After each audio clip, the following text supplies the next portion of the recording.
नमस्कार, आप देख रहे हैं हल्ला बोल टीवी। मैं हूं कर्मवीर कुमार। उधर चिराग पासवान ये कह रहे हैं कि सीएम बीजेपी का हो। मैं सीएम पद की रेस में नहीं, लेकिन इधर चिराग पासवान अपनी ताकत बढ़ाने में जुटे हुए हैं। अपने धूर विरोधी चाचा पशुपति पारस के पैर छूकर उनसे सीक्रेट मीटिंग कर ली है। अपने विरोधी भाई प्रिंस राज के साथ मिलकर भी गिले शिकवे दूर कर लिए हैं। चिराग पासवान की नजर कहाँ है, बताएंगे हल्ला बोल टीवी के editor in chief Deepak Sharma. Chirag Paswan की नजर कहाँ है, यह इससे पता चल रही है बात कि चिराग पासवान कर क्या रहे हैं। चिराग पासवान आज अपने पैतृक शहर जाते हैं, पैतृक गांव जाते हैं शहर बन्नी, और वहां चिराग पासवान अपने धूर विरोधी चाचा पशुपति पारस से सुलह सफाई कर लेते हैं। चाचा पशुपति पारस के पैर छूकर उनसे आशीर्वाद ले लेते हैं और चाचा पशुपति पारस भी खुश रहो का आशीर्वाद दे देते हैं। क्यों कर रहे हैं चिराग पासवान ये सब? जैसा कि आपने बताया कर्मवीर कि उन्होंने अपने विरोधी भाई प्रिंस राज को भी मिला लिया है, प्रिंस राज से भी बात कर ली है, चाचा पशुपति पारस को भी मिला लिया, चाचा पशुपति पारस से भी सीक्रेट मीटिंग कर ली है। चिराग पासवान को यह बात अच्छी तरह समझ में आती है कि भारतीय जनता पार्टी उसी को महत्व देती है जिसके पास वोट की ताकत होती है। जिसके पास वोट की ताकत नहीं है उसको भारतीय जनता पार्टी दूध में पड़ी मक्खी की तरह उठाकर फेंक देती है। और चिराग पासवान अपनी वोट की ताकत बढ़ाना चाहते हैं और इसीलिए चिराग पासवान ये सारा कुछ कर रहा है। चिराग पासवान कह रहे हैं कि मुझे मुख्यमंत्री नहीं बनना है, मुख्यमंत्री बीजेपी का हो। चिराग पासवान ऐसा इसलिए कह रहे हैं क्योंकि उन्हें पता है कि बीजेपी उन्हें मुख्यमंत्री बनाएगी नहीं, बीजेपी अपना मुख्यमंत्री बनाएगी बिहार में। लेकिन चिराग पासवान का सपना क्या है? चिराग पासवान का सपना है मुख्यमंत्री बनना, क्योंकि रामविलास पासवान इतने बड़े नेता होने के बावजूद कभी बिहार का मुख्यमंत्री बनने का अपना सपना पूरा नहीं कर पाए। और अब चिराग पासवान की मां रीना पासवान भी चाहती हैं कि चिराग पासवान वो करें जो उनके पिता का अधूरा सपना है, और उनके पिता का एक ही अधूरा सपना है रामविलास पासवान का, बिहार का मुख्यमंत्री बनना। तो चिराग पासवान का गोल तो मुख्यमंत्री ही बनना है, लेकिन यह मौका उनका नहीं है, ये वक्त उनका नहीं है। तो वक्त कैसे आएगा? वक्त आएगा ताकत बढ़ाने से। और ताकत कैसे बढ़ेगी? ताकत बढ़ेगी जो रूठे बिछड़े हुए हैं उनको अपने साथ मिलाने से, और यही कोशिश है। इसीलिए चिराग पासवान ने अपने चाचा के पैर छूकर आशीर्वाद ले लिया, उनसे सीक्रेट मीटिंग कर ली और अपने भाई प्रिंस राज से भी सुलह सफाई कर ली, और सारी कड़वाहट धुलती दिख रही है। खगड़िया में चाचा पशुपति पारस से आशीर्वाद ले लिया है चिराग पासवान ने, और अपने भाई प्रिंस राज को भी मिला लिया है। कोशिश क्या है?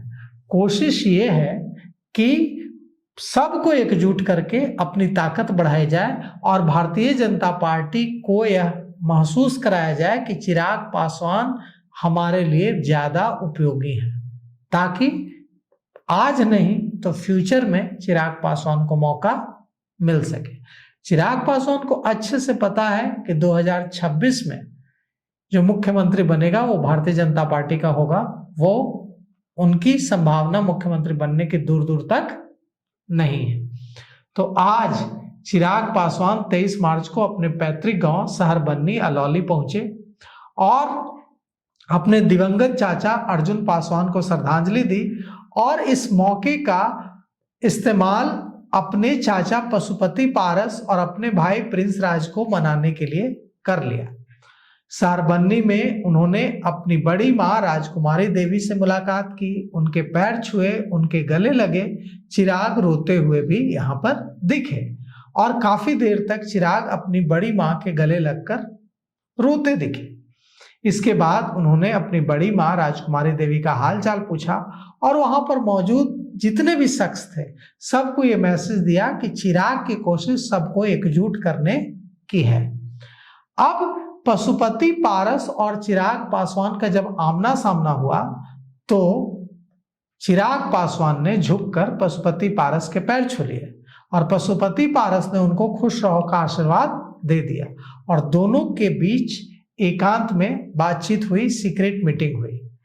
हालांकि क्या बातचीत हुई ये तो किसी को नहीं पता, लेकिन जब दोनों बातचीत के बाद फिर से बाहर निकले तो दोनों के चेहरे के भाव ये बता रहे थे कि दोनों के बीच के जो रिश्ते की बर्फ है वो पिघल चुकी है और कड़वाहट धुल चुकी है। अब एकदम साफ दिख रहा है कि चिराग पासवान और पशुपति पारस, प्रिंस राज सब एक साथ आएंगे। प्रिंस राज भी सांसद रहे हैं, पशुपति पारस का भी अपना आज भी एक जनाधार तो है, समर्थकों का एक समूह तो है जो उनके साथ आने से चिराग पासवान की ताकत को बढ़ाएगा। तो आज चिराग पासवान और प्रिंस राज के समर्थन में जमकर नारेबाजी भी हुई है और सीधा सीधा चिराग पासवान की कोशिश अब अपनी ताकत बढ़ाने की है।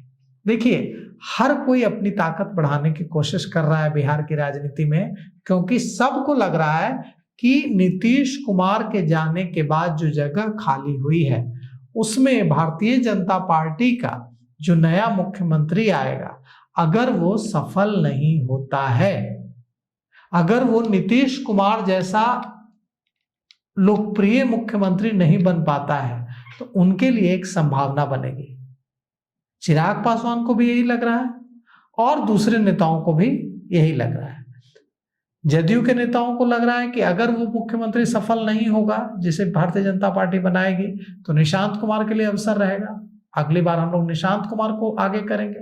इसीलिए जनता दल यूनाइटेड के नेता कार्यकर्ता नारा दे रहे हैं कि टेम्पररी सीएम बीजेपी का परमानेंट निशांत है, कि अभी भले ही भारतीय जनता पार्टी अपना मुख्यमंत्री बना ले, भविष्य में हम ही अपना मुख्यमंत्री बनाएंगे और वो निशांत कुमार होंगे। जदयू के नेताओं कार्यकर्ताओं को ये उम्मीद है और इधर चिराग पासवान को उम्मीद है कि अगर फ्यूचर में स्थिति बनती है तो उनके लिए भी जगह बन सकती है और ये तभी होगा जब वे अपनी ताकत बढ़ाएंगे।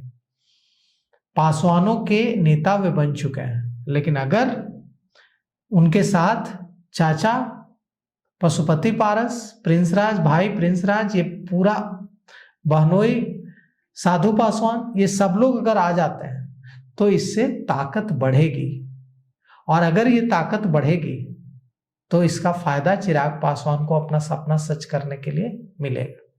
इधर नीतीश कुमार आज जनता दल यूनाइटेड के फिर से राष्ट्रीय अध्यक्ष चुन लिए जाएंगे कुछ ही घंटों में, 2:30-3 बजे के आसपास, क्योंकि किसी नामांकन की अवधि बीत चुकी है, किसी ने नामांकन नहीं किया, तो 2:30 बजे उनका नीतीश कुमार का जदयू का राष्ट्रीय अध्यक्ष एक बार फिर चौथी बार चुना जाना तय है। नीतीश कुमार जनता दल यूनाइटेड के राष्ट्रीय अध्यक्ष रहेंगे। नीतीश कुमार निशांत कुमार के लिए पूरी राह तैयार कर ले रहे हैं और नीतीश कुमार भी चाहते हैं कि फ्यूचर में निशांत कुमार मुख्यमंत्री बने। ये भी एक और इंटरव्यू है।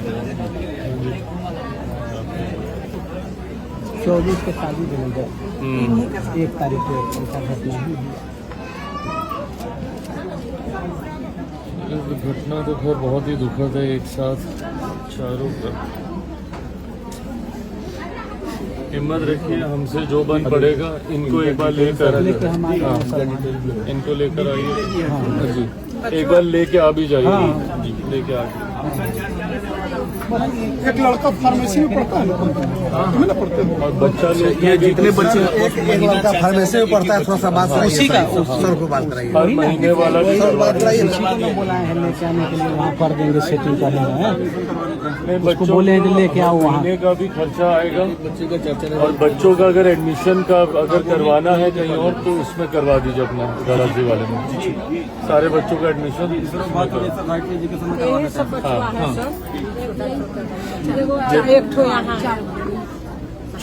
चार बच्चा है ना। हाँ, तो बच्चों का हर महीने का भी आएगा और बाकी हम स्कूल का भी करवा देते हैं।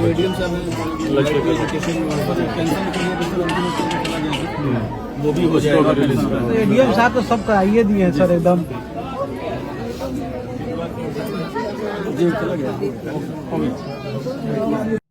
अब ऐसे में जो मुख्यमंत्री होगा भारतीय जनता पार्टी का जो बनने जा रहा है नीतीश कुमार के कुर्सी खाली करने के बाद, उसके ऊपर बड़ी भारी जवाबदेही होगी और बहुत ज्यादा प्रेशर होगा, दबाव होगा अपने आप को प्रूव करने का, अपने आप को साबित करने का। अगर यह जो मुख्यमंत्री बनेगा नीतीश कुमार के बाद, इसकी हर चीज में तुलना होगी नीतीश कुमार से कि नीतीश कुमार तो ऐसा करते थे, अगर कुछ भी गड़बड़ हुआ तो कह रहे ये तो डुबा रहा है, नीतीश कुमार के टाइम में तो ऐसा होता था। तो बड़ा भारी दबाव होगा जो भी नए मुख्यमंत्री होंगे उन पर, और अगर वो नहीं उस तरीके से संभाल पाए जैसा एक्सपेक्टेशन है, तो फ्यूचर में फिर से जनता दल यूनाइटेड अपनी दावेदारी मुख्यमंत्री पद पर कर देगा। चिराग पासवान भी चाहते हैं कि उनके लिए भी मौका बने और इसीलिए वो अपनी ताकत बढ़ा रहे हैं। तो जो मुख्यमंत्री भारतीय जनता पार्टी अपना बना भी लेगी तो भी इतना आसान नहीं होगा परमानेंट मुख्यमंत्री की कुर्सी पर अपनी दावेदारी बनाए रखना। तो बहुत कुछ अभी बिहार की सियासत में होने जा रहा है या हो सकता है। तो इसको लेकर क्या आपकी राय है, कमेंट बॉक्स में जरूर बताएं।